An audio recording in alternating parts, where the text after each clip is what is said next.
Hello students, कैसे हो आप लोग। उम्मीद करता हूं कि आप लोग बहुत ही एनर्जेटिक, कॉन्फिडेंट और अपने सब्जेक्ट्स को लेकर बहुत ही कॉन्शियस होंगे। आज हम लोग पीरियोडिक टेबल के एक बहुत ही इंपॉर्टेंट टॉपिक आयनाइजेशन एंथैल्पी पर बात करने वाले हैं, जिसे शॉर्टली आईई के नाम से भी आप लिख सकते हो। आयनाइजेशन एंथैल्पी, इसका क्या मीनिंग है? बहुत ही इंपॉर्टेंट टॉपिक है और नीट जैसे पेपर में इसके सवाल होते हैं। अगर इस टॉपिक को आप 15 से 20 मिनट दे दोगे मेरे साथ, तो इस टॉपिक का सारा क्वेश्चंस आपका हो जाना है। क्वेश्चन थोड़े कंसेप्चुअल हो सकते हैं, लेकिन जब आप टॉपिक को बहुत अच्छे तरीके से कवर कर लोगे तो फिर आपके कोई भी क्वेश्चंस नहीं छूटने वाले हैं। तो आइए टॉपिक पर आते हैं। टॉपिक का नाम है आयनाइजेशन एंथैल्पी। इसका क्या मतलब है? आयनाइजेशन एंथैल्पी आप किसको कहते हो? क्या होता है ना, इसको आप डिफाइन कर सकते हो। It may be defined as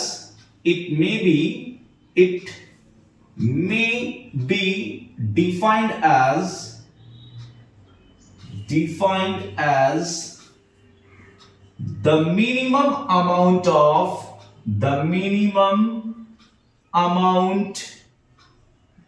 of energy required to remove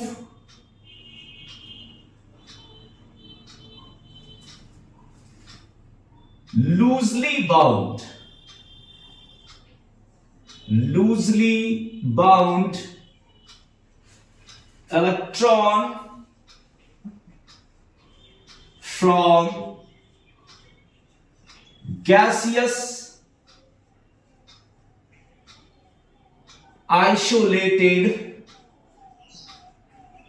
atom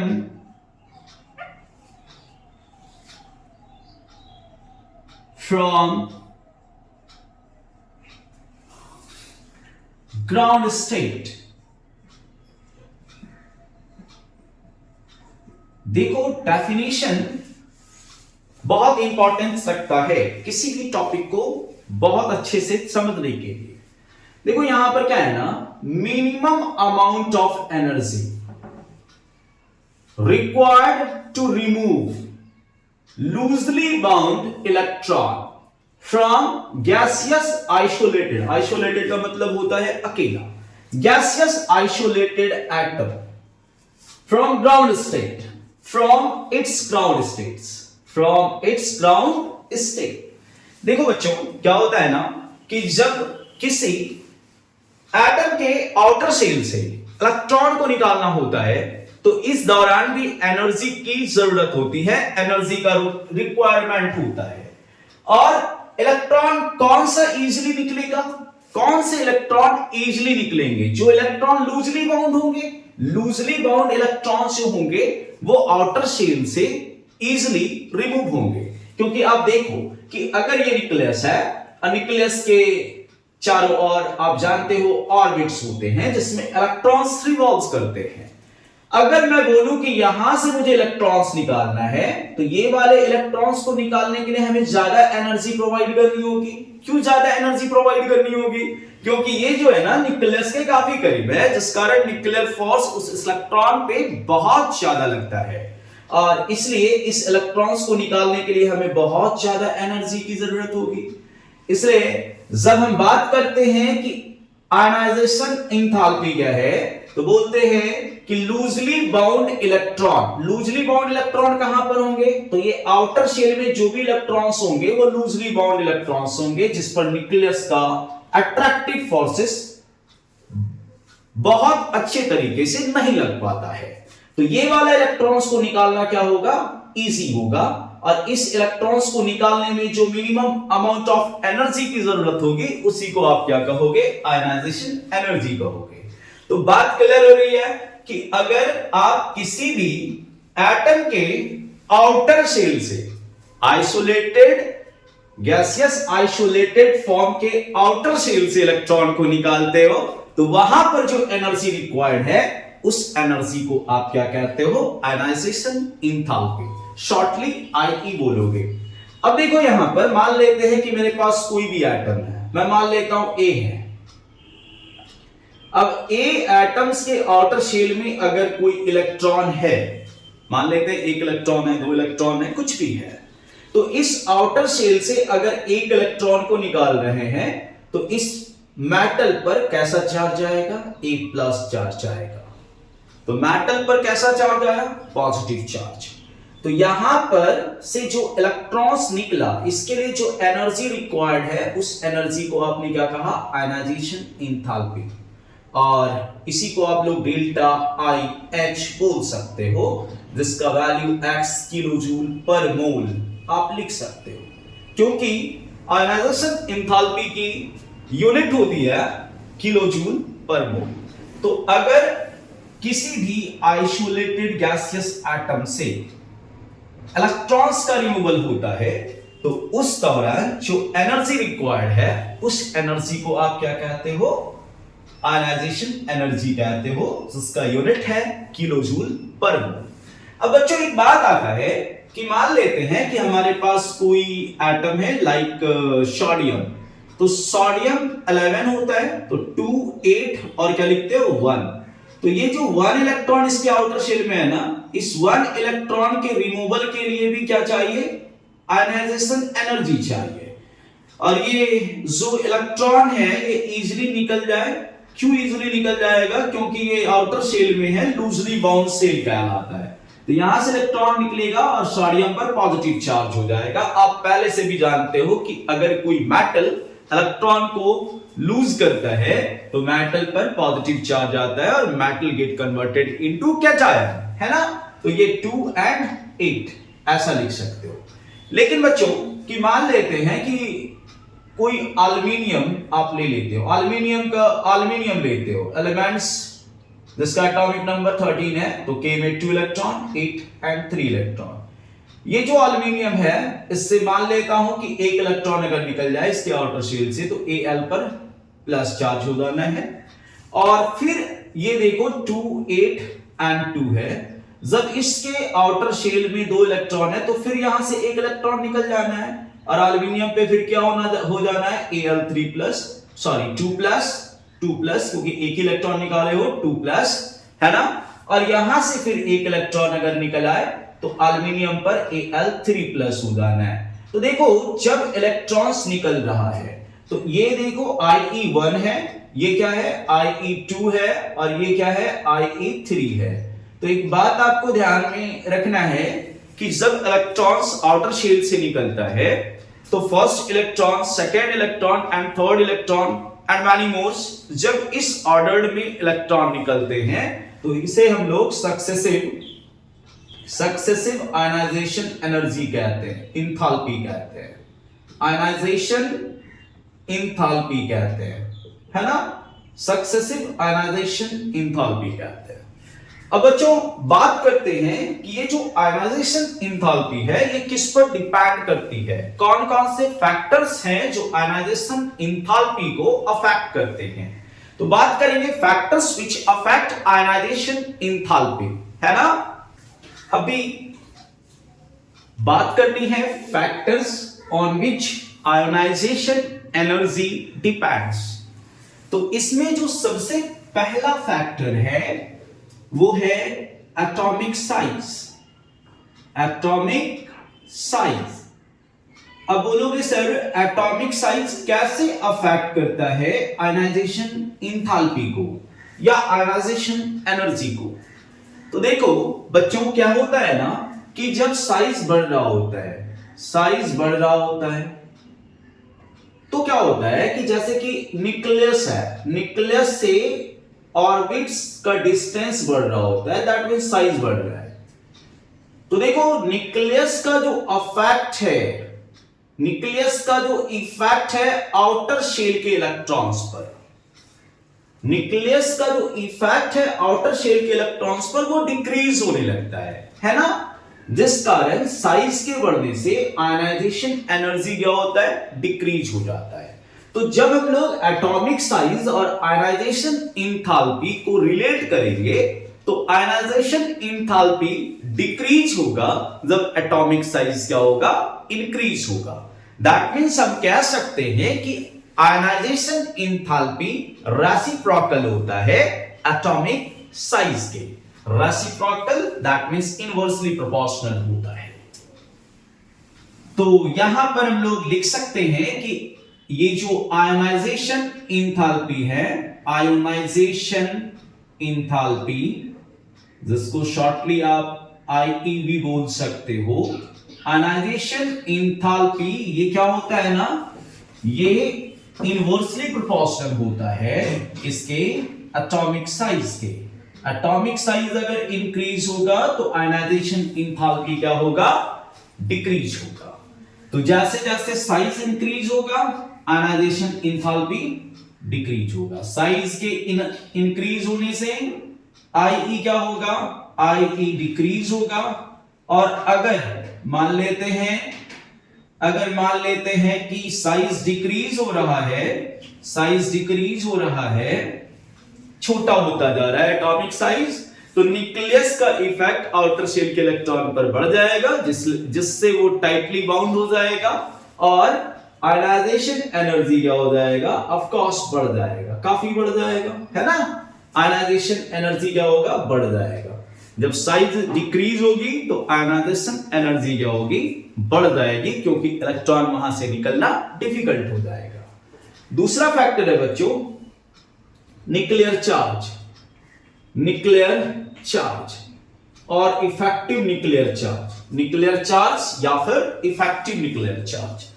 तो अभी तुरंत हमने कहा एटॉमिक साइज के बढ़ने से आयनाइजेशन इंथैल्पी डिक्रीज होता है, जिसमें एक इंपॉर्टेंट रोल होता है न्यूक्लियर चार्ज का, क्योंकि साइज के डिक्रीज होने से nuclear charge on outer shell क्या होता है, इंक्रीज हो जाता है। और जैसे न्यूक्लियर चार्ज बढ़ेगा ना तो आयनाइजेशन इंथैल्पी भी क्या होगी, इंक्रीज होगी, है ना। आयनाइजेशन इंथैल्पी इंक्रीज होगी, मतलब आईई ये इंक्रीज होगा कब, जब न्यूक्लियर चार्ज बढ़ेगा, क्योंकि आउटर शेल पर न्यूक्लियर चार्ज के बढ़ने से इलेक्ट्रॉन टाइटली बाउंड हो जाता है, जिस कारण वहां इलेक्ट्रॉन को निकालने के लिए, मतलब आउटर शेल से इलेक्ट्रॉन को निकालने के लिए हमें क्या करना होगा, ज्यादा अमाउंट में एनर्जी सप्लाई करना होगा। ठीक है बच्चों, यहां से क्लियरली आप टॉपिक को समझ पा रहे हैं। थर्ड पॉइंट है electronic configuration, electronic configuration, electronic configuration. तो ये इलेक्ट्रॉनिक कॉन्फ़िगरेशन का क्या माजरा है कि अगर मान लेते हैं इलेक्ट्रॉनिक कॉन्फ़िगरेशन हाफ फील्ड या फुल फील्ड कॉन्फ़िगरेशन हो, हाफ फील्ड और फुल फील्ड, तो आप पहले से अकॉर्डिंग टू अबव प्रिंसिपल जान रहे हो कि हाफ फील्ड और फुल फील्ड के केस में क्या होता है, वो स्टेबल होता है और मोर स्टेबल होता है। तो जब हाफ फील्ड और फुल फील्ड कॉन्फ़िगरेशन हो, फुल फील्ड कॉन्फ़िगरेशन हो, तो यहां पर क्या होता है, स्टेबिलिटी आ जाती है, स्टेबल हो जाता है कॉन्फ़िगरेशन।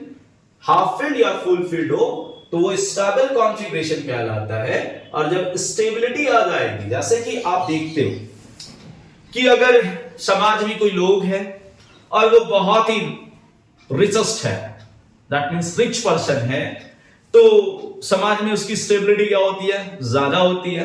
तो वैसे ही जब हाफ फील्ड और फुल फील्ड होगा है तो स्टेबल होगा, और स्टेबल फॉर्म से इलेक्ट्रॉन का रिमूवल इजी नहीं होगा। जैसे कि आप रिच पर्सन को समाज से बाहर नहीं निकाल सकते, उसे आप साइड नहीं कर सकते, कोई भी फंक्शन में आपको पूछना पड़ता है, वैसे ही हाफ फील्ड और फुल फील्ड के केस में कॉन्फ़िगरेशन स्टेबल हो जाता है। और जब ये स्टेबल होता है तो यहां से इलेक्ट्रॉन निकलना क्या होता है बच्चों, डिफिकल्ट होता है। इसलिए हाफ फील्ड और फुल फील्ड कॉन्फ़िगरेशन के केस में आयनाइजेशन एनर्जी और इंथैल्पी का वैल्यू इंक्रीज हो जाता है। तो यहां आईई क्या हो जाता है बच्चों, बहुत ही ज्यादा इंक्रीज हो जाता है। तो यहां से ये बातें आप लोग क्लियरली समझ पा रहे हो।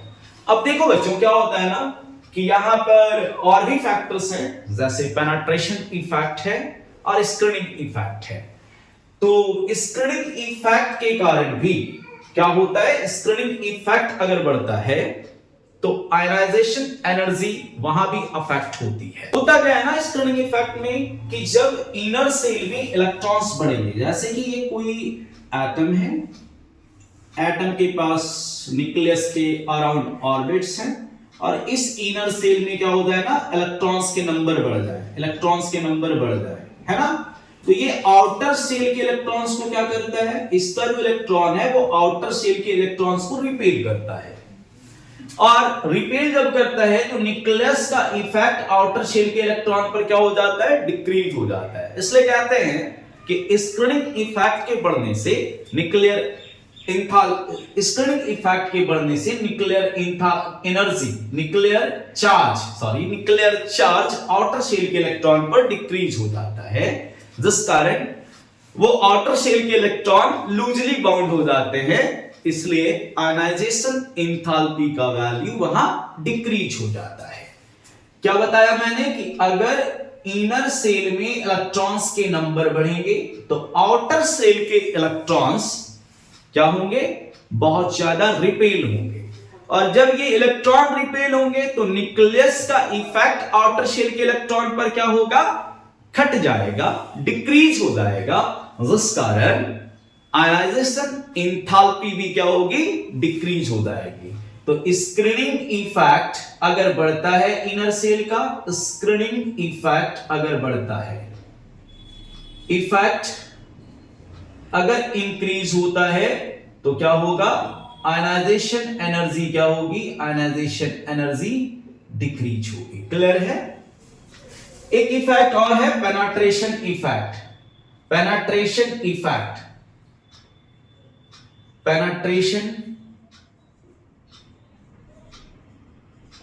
इफेक्ट। ये क्या होता है ना बच्चों की, पेनिट्रेशन इफेक्ट में बात ऐसे समझनी है कि न्यूक्लियस के करीब कौन सा सेल है, न्यूक्लियस के करीब जो है सब सेल हमारे पास S है, फिर उससे फार P है, फिर D है, फिर F है। तो यहां पर जो न्यूक्लियस के करीब होगा उसका पेनिट्रेशन इफेक्ट काफी ज्यादा होगा, तो वहां से जो इलेक्ट्रॉन्स को अगर हम निकालना चाहे तो उस इलेक्ट्रॉन्स को निकालना काफी डिफिकल्ट होगा। तो कह सकते हैं इन जनरल कि पेनिट्रेशन इफेक्ट जो होता है वो S का बहुत ज्यादा होता है, फिर P का, फिर D का, और सबसे कम F का। तो पेनिट्रेशन इफेक्ट्स अगर बढ़ता है, पेनिट्रेशन इफेक्ट्स अगर बढ़ता है तो इलेक्ट्रॉन्स को निकालना डिफिकल्ट होगा, जिस कारण आयनाइजेशन एंथैल्पी का वैल्यू बढ़ जाएगा, इंक्रीज हो जाएगा। अब बात करते हैं बच्चों की, अगर ट्रेंड्स देखा जाए कि ये जो पीरियड एंड ग्रुप्स में ये ट्रेंड्स कैसा होगा, पीरियड्स एंड ग्रुप्स में आयनाइजेशन एंथैल्पी का ट्रेंड्स कैसा होगा।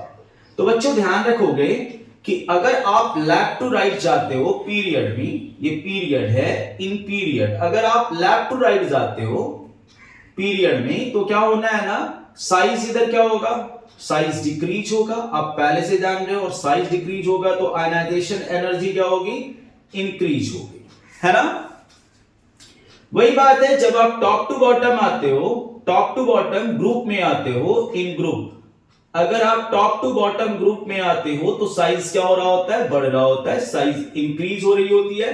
और जब साइज इंक्रीज होगा ना बच्चों तो क्या होगा, आप पहले से पढ़ चुके हो कि साइज जब इंक्रीज होगा, साइज जब इंक्रीज होगा तो आयनाइजेशन एनर्जी डिक्रीज होगी।